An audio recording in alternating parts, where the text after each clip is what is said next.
I'm Noreen Henry from the Mayo campus of GMIT. We're using PebblePad about 2.5 years, we're in our third academic year.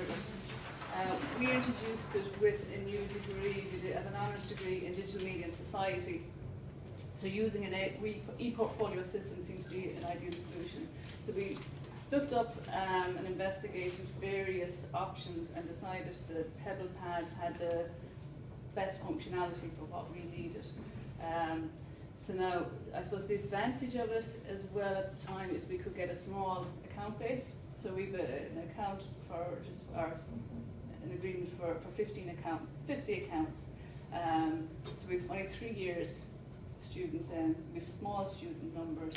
It's hosted by PebblePad and we administer it ourselves. So the advantage of that was we didn't have to get our own computer services to integrate it. So we're not integrated with Moodle or anything like that.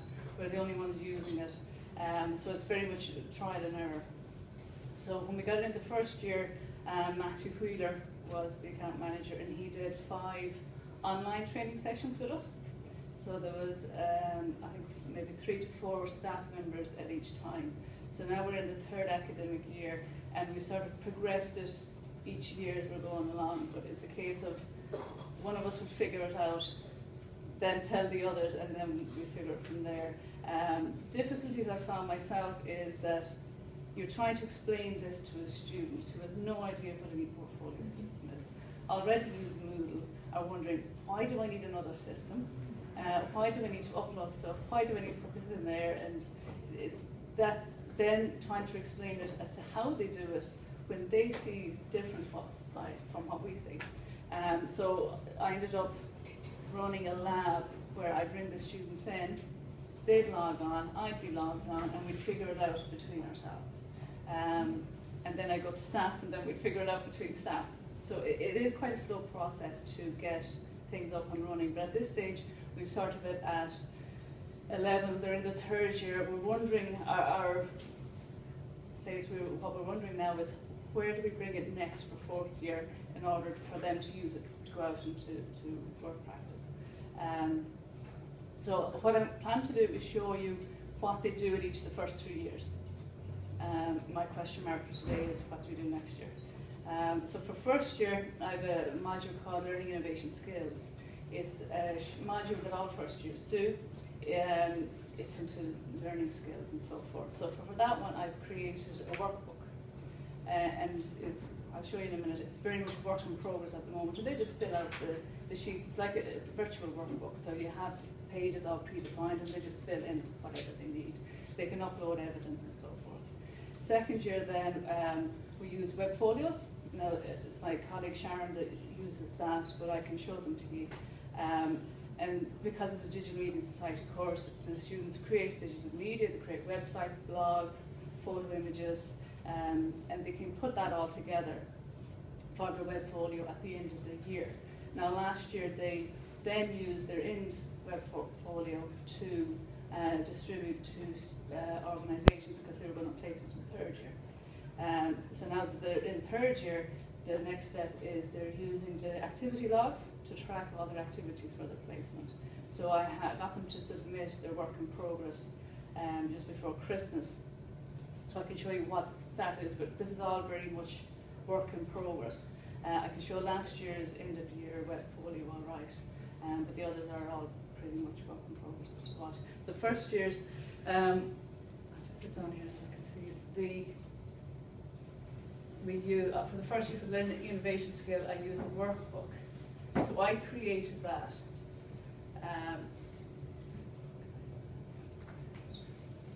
So within Pebble Plus, I create the workbook, and each of these are different pages as to what they do. So the first page there, this task, it gives an explanation as to the task they to carry out. Then the second page is their submission, so they can give in or include this. Anytime you see a little red ribbon, that's where they upload evidence. So then you can put in different reflections or questions, and you basically set up what you need. So they work through that workbook. So the time management one, they give it a title and they upload various options. So when I created this, I share it out with the students. So they get their version of it and they can build it as they're going along and save it. Then at different times they can submit it. So they can, that was what I found difficult, was I created this workbook, but how do they see it? And what do they see? And what do they do? If they submit it, do I automatically get it? If they change it and submit it again, do I still automatically get it? So that's where I had to bring them into the lab to figure this out. So if I go into, this is then the Atlas side, which is the institution side of Pebble+. So these then are the workbooks as they have submitted October, the latest version. So I can then go into any of their tags, pages. They can, I will see, I picked the wrong one, she hasn't submitted. I think it's up maybe on your tab. Oh yeah.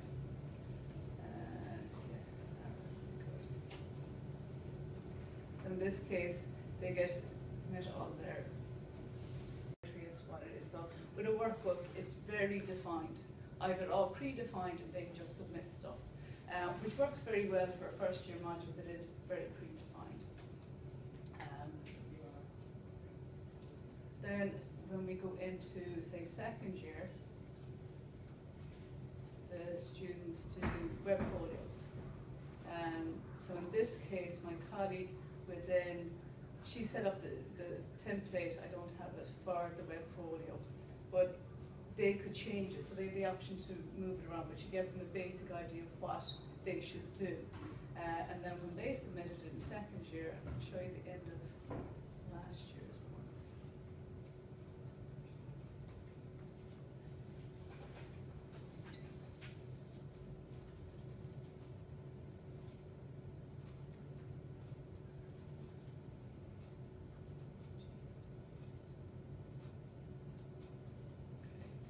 So this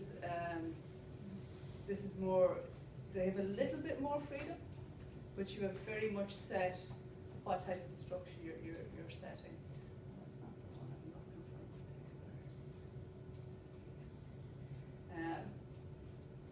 for. For this particular course, they have a number of, it's 100% CA module, and they basically build it up to the end. So they do step by step, and they give a submission. So we give into, this is the, okay, this is a particular student, Jacqueline. This was her web folio at the end of first year. So she can display all the work she's worked on. Now, this is the video there. I don't know if the website she would have created externally from Pebble+, but because it's a visual medium course, she needs to be able to show that. So one way of doing it is by, what she did was she made a little video out of it. It simply means that if, for any reason, she no longer hosts that, she still has the details of it within PebblePad. And the idea is that by the time they go through fourth year and out and into industry, they can show how they've improved the work that they have done over the 4 years. So you should have all the various animations and so forth there to display the work she's created. And the idea is that they create their own web folio at the end of each year. Then at the end of second year, a lot of them distributed that web folio to industry because they were looking for placement for third year. So it became their online CV read. So second year they have a little bit more leeway as to how they can present their own stuff. Then third year they're currently on placement. So for third year, to track what they're doing with their placement, they have a requirement of in the region of 250 hours, a certain task to carry out. So they track all that in their activity logs. So for their activity logs, it's completely defined by themselves. So again, I got them at the end of November to submit their work in progress, and these are students that are currently on placement. So this student, she's with the Mary Robinson Centre in Ballina. Now what I particularly liked was they sort of gather the evidence of what they're working on. They can put in a meeting or experience or an article asset that they created and upload it. They can track the number of hours against it. So even though it's charted as about 250, you can track how many hours are in it. Then if you go into print to PDF, they're doing this on an ongoing basis. It actually builds, this is what I particularly like, they build it into a PDF file. You know, it doesn't look all that great, but it creates your placement file for your placement folder.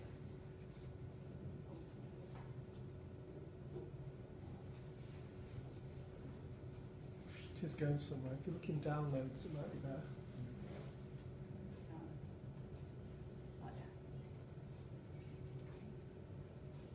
So at the end of it, you can see that the 250 hours, she had 17 assets uploaded. She's currently on 28.5 hours. So very quickly you can see if they're hitting the target. Now, again, if they miss putting in their hours, it's not divided up. But then it goes down by each activity. So it's a weekly activity. What's done, it gives you, they can upload all the images and so forth. Now, when they uploaded this in November, my feedback was, you need to put more information in. And I got them to go in and actually see the output, because they hadn't figured out that this can actually produce my placement report for me if I put the information in. So that was the feedback when we sat down and we looked at it. It would be great if you put more information into it. So hopefully by the end of the year, they'll start doing that. So that's, currently we're at third year, so it's all completely defined by the students what they want to present and how they want to present it. So we're at the stage now. So Noreen, how do you provide feedback to the students? Do you do it within PebblePad or outside of it? Within PebblePad, because any of them there I can get feedback. So I can add feedback or you can add a grade. So again, they can go in and check for their feedback, and you can set it that they get an email as well. So they'll automatically get the feedback. And that was another thing, because we use Moodle as well, and we use email. So there's 3 different lines of communication. So that's another thing that they found more difficult. I would say if I'm submitting this, am I submitting that to Moodle or am I submitting that to PebblePad? So I think it was those type of things that are most difficult. Now we keep on telling them, by the time you get to 40, you'll have your 4 years work there, you'll be able to bring it out into industry. We haven't gotten to that stage yet. And our question now is, how do we bring this up to the next step for 4th year to prepare for them to go out? You know, we've progressed along the 3 years, but that's where we're at the moment. That's pretty much what we're doing.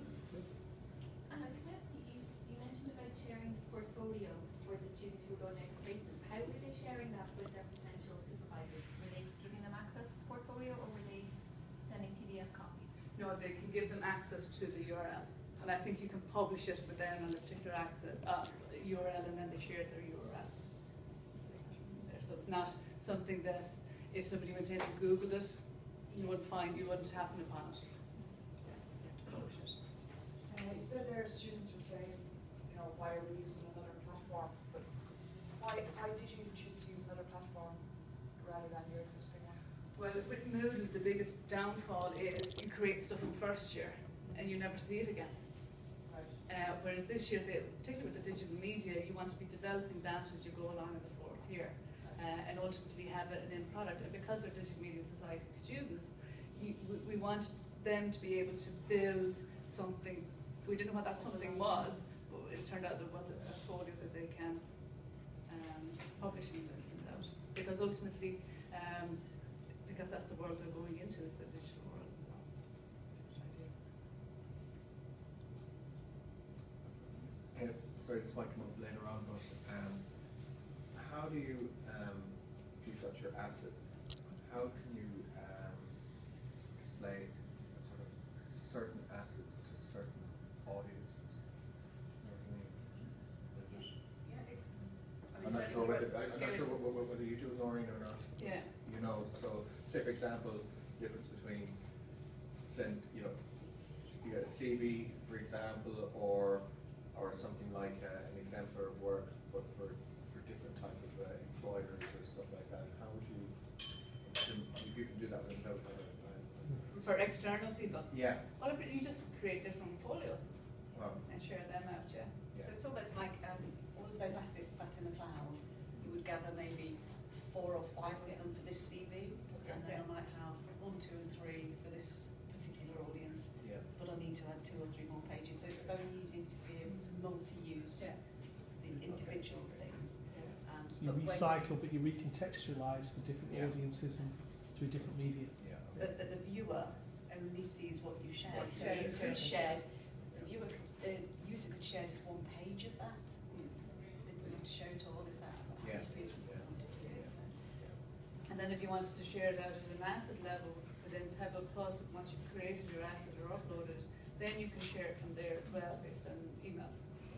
It's just an individual asset. Just use your URL for that asset. Yeah. Well, yeah, yes, yeah. Share it out. Great. Any more questions?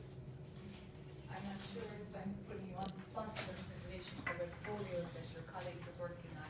But she designed the template because we're trying to do that for one of our courses now.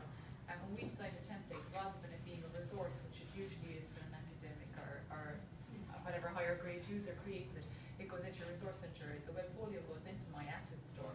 And then when I have to share my webfolio, if I share it with, we want to make teams, and it's kind of confusing. So we want 15 different teams, and we want each team to work on one webfolio. But if I share my webfolio, then everyone has only got one webfolio. But I want them all to have different webfolios, but 4 to work on one. Anyway, so maybe it's complicated. So we've got like a roundabout way around it. We're going to make one webfolio, copy it 15 times, share the first one with team 1, the second one with team 2, the third one with team 3. But is there another way that I could just make one and you don't know what she did? No, I think she made one and shared it with the whole class. And could they all then just contribute to one webfolio, or do they all submit an individual webfolio? They submit it because once they get it, they save it as their own asset, and then they change that asset. Okay. It's almost like, it's more like a copy. Yeah. So the So you resource, make the copy the resource rather is than I more make like it. you can form up and work with it, and the webfolio is more like a copy. So I copy that webfolio, it becomes mine, and then I can take pages out, add a new page, work with it. But there are some collaborative ways of working with the webfolio that Yeah, maybe that's we the could one I chat had about this actually, yeah. afternoon. Yeah. Where That they can share it, the 4 of them can work on one. Yes. Yeah. But at the minute, it's driven by one student sharing that back for a submission, because it's a collaboratively worked on. It requires maybe somebody in that, just one person in that group to share that back to the institutional area for marking and submission. They can all still contribute to it, but when the mark goes out to everybody. So how do I get to that student in the first place? This is where I get lost. So if I share it with that student, You can either who share then it. shares it with 4 more, Yeah. then we're all That sharing. student would put a collaborative share on it, so that they all could work on it, and then that one student would submit it. You might have to tell me about that collaborative share. So I think that's one of the complicated workflows we talked about, so maybe we do a bit of a workflow to get you to that point. Perfect, thanks. All right. Thanks, Noreen, thanks Okay. very much for sharing.